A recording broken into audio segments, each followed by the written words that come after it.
My sister and I lost our dad a year ago. He was my only parent. Mom was never in mine or my sister's life. Dad left money, inheritance, for me and sister, and she used her inheritance to get new cars and renovate her house. I live with my aunt right now cause my brother-in-law didn't let me stay with my sister. I'm planning on using my inheritance money to pay for college tuition. I've always wanted to be doctor but haven't decided which branch yet. My sister and I haven't been close. It started after she got married to her chronically ill husband, who was allowed to make backhanded comments about dad and mock his illness, and make a scene at his funeral.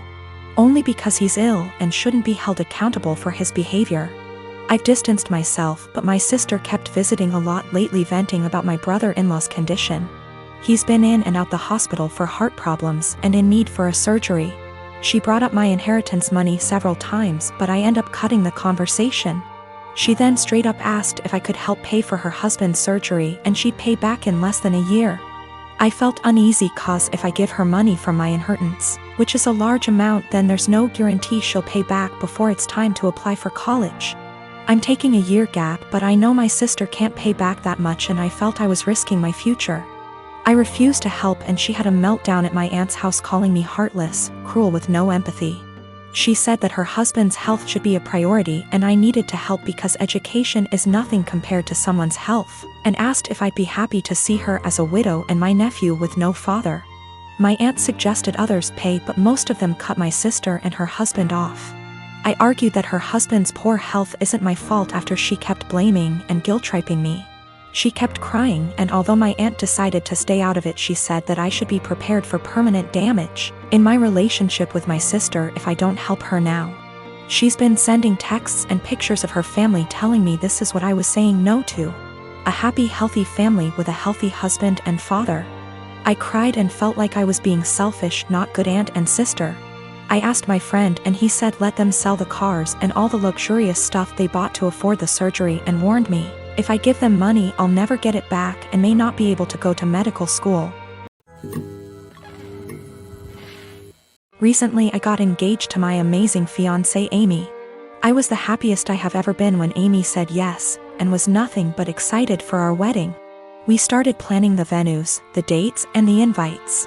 When talking about who to invite, we both agreed to invite out coworkers as we have worked in our respective jobs for years and like them all. As I checked that off the list, Amy spoke up and said everyone from my job can come except my work friend Tally. Tally is also one of my close friends, so this surprised me that Amy didn't want to invite her. She has met Tally multiple times and there didn't seem to be any issues. When I asked why, she said she just doesn't like her and finds our friendship uncomfortable, saying she thinks that Tally is the type of person to try to sway taken men and be the center of attention. After talking some more to see where she got this idea, it turned out this was based on nothing but Tally's looks, as even Amy admitted that Tally is always very kind to her. But still, Amy is adamant about Tally not going and said that she makes her insecure. Amy is a beautiful woman, so I don't know why she feels this way. I told Amy that if it makes her feel comfortable not having Tally at the wedding, then that is fine. But before invitations go out I wanted to speak to her privately to let her know to save embarrassment. Amy agreed, and that was really that. We didn't speak on the matter after. A week or so later I went into work and Tally started to ignore me, only really talking if it was work related. I was confused as it isn't just her, our coworkers have started to ignore her and acting strange to me. So I contacted her BF, only for him to be sarcastic on the phone. I asked what the problem was when he asked if I actually didn't know what happened. He then filled me in. Turned out a few days earlier Amy came to my work on my day off with invitations. I had no idea she even made them yet. And handed everyone an invite in front of Tally, then saying to Tally, "You aren't invited, women like you aren't welcome." Which has sparked everyone suggesting she is my other woman. Since then she has been harassed by some guys at work and shunned by the women. She is now looking for another job. This pissed me off and I apologized profusely as I didn't know. When I got home that night I confronted Amy about this. She denied it at first, but then told me she did it, but it is now not an issue because she's quitting her job. I flipped on her, saying how she clearly didn't trust me to say and that she crossed a line doing all this behind my back. She didn't see the problem and got upset, asking me why I'm so mad, me responding, if we are really going to get married. Get your insecurities in check and grow up. I stayed at a friend's since but have had texts from Amy, her friends, and her mother saying for this and that Amy doesn't deserve this treatment. I have made many attempts to speak to Tally privately to find out what was happening prior to contacting her BF. She brushed me off by saying she either had work to do or that there was nothing to talk about. No one would really speak to me, so I contacted her BF as a last resort. Her BF says he is going to pass on to Tally what I said to him on the phone. The wedding is currently on hold, that is also why I'm staying at my friend's. Need some distance to figure stuff out. Nothing has or ever will happen with Tally, no feelings, nothing adult, absolutely nothing. Tally is happy and in love, her boyfriend is someone I also consider a close friend. I was happy with Amy prior to this. And Tally is more like a sister to me. Unfortunately, due to what Amy has done, all I can really do is damage control. Of course I am planning to explain to everyone what has happened. I do not want Tally to be going through this. She is a genuinely kind person who does not deserve any of this. I'm getting married in a week to an awesome woman, and I cannot wait to be her husband. We are so excited. My brother is gay, but my family doesn't know, only me and my parents know. I come from a very old school traditional family, so the old part of the family, grandparents and some aunts/uncles still have last century's mind, and the younger portion, cousins/siblings are open-minded and are living in the present. So my brother has been dating his BF for 6 months now. The dude is great. I'm so happy my brother found a great guy. But it's kind of a secret, as he hasn't told my family he is gay. I've been telling him for years that he should come out, cause I know it stresses him a lot. And I think it will make him feel better not to hide anymore. Plus I bet a few family members already know anyway. But he disagrees cause he knows a part of the family won't accept it and it will be a lot of drama. I see the opposite. I see it as the sooner you know who the idiots are, the sooner we can cut them from our lives. I have no interest in having someone in my life that doesn't accept my brother being gay. Anyway, that's his decision, not mine, so for now he won't say anything. Until a few weeks ago, when he said he wants to bring his BF to my wedding. I was not expecting that, to be honest. So he went from 0 to 100 pretty fast.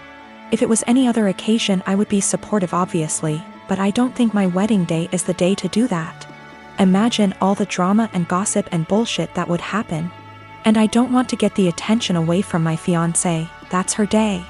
And I don't want to have to worry about that on my wedding day, and I think it's a pretty good reason. I asked him why my wedding day. He said it's because he wants to celebrate love with the two people he loves the most. Me and his boyfriend. This is killing me. I would fight my whole family for my brother and never speak to them again if I had to. But my wedding day is supposed to be a celebration, not a family fight, and I can't do this to my wife. That might ruin our future. I didn't even tell her. She is already stressed out, don't want to make it even worse, with a heavy heart. I asked him to please come alone to the wedding, and that I hope he understands me. He started crying and left my house without saying anything. Next day I got a text and he said, "Don't worry, going alone." I tried calling him but he didn't answer me, and my parents don't seem to know what's happening because they didn't say anything. He eventually called me back a few days later. We spoke. He said he understands my side, but things are still weird between us. Is the worst situation of my life. Spoke to fiancé, couldn't keep this from her anymore. She agreed with me. I know it won't be my brother that would cause trouble. The trouble would start with remarks and looks from some aunt/uncle. Doesn't matter, we are spending a lot of money on this wedding, planned it for a long time. My fiancé put her heart and soul into planning this wedding. I don't want to see my bride or mom crying, or some idiot uncle insulting my brother. Literally every other day of my life I will support my brother's decision to come out. Even at the wedding, I would obviously defend him. But the point is, not at the wedding. So I recently got together with a guy from my hobby. He asked me out first and I had some doubts that we'd work together as a couple because of the age difference. He's 35 and I'm 22. So, in my apartment, since it's an old house that was originally a single-family house, there isn't much soundproofing. And the floors creak when people move. I've gotten used to the sound of the guy upstairs getting up at 4 a.m. since he starts work at 5. and the sound of the girls in the apartments to either side of mine watching telenovelas till midnight, taking work calls all day and having friends over on weekend nights. I know when I play music or have friends over, some of the sound leaks through the walls. So I'd never get upset about hearing my neighbors because it goes both ways. So, when my boyfriend started coming over more often, he had complaints about the neighbors, which put me in an awkward place. He wanted to go speak to them or have me text them, and I said no. For example, one of the early times he stayed over, we went to bed around 10. He wanted me to ask my neighbor to turn down her TV. I said she didn't have it that loud and she turns it off at midnight anyway.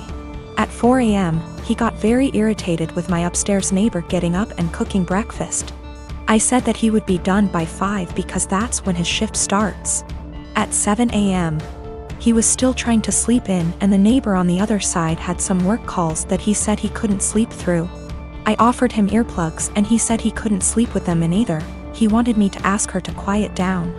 He had similar comments every time he heard someone else in the building just living their life, especially if it was when he was in bed. I got frustrated with my boyfriend and told him, you can't expect to date a hot young 22-year-old and not want to deal with a 22-year-old's living situation.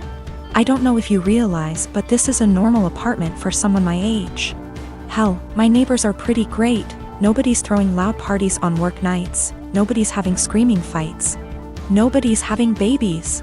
The hot young part was in sarcastic air quotes because those were his words, not mine. He got irritated and asked why I was bringing age into it. And I said it's because he can't both want someone so young and also want someone with house kinda money. And he was being so out of touch with how normal people in their 20s live. He got really irritated with me bringing age into it. And even more annoyed when I'd respond to his neighbor complaints in the future with, "Okay, boomer." Or tell him that if he wanted me to have a rich person apartment, he could pay for it. It's not possible for me to get to his house on my own because I don't have a car and the buses don't go that far into the suburbs. So that would mean him driving 30 minutes from his house in the suburbs to pick me up, then an extra 30 to drive me to his house. Then an hour round trip early in the morning to get me home in time for work.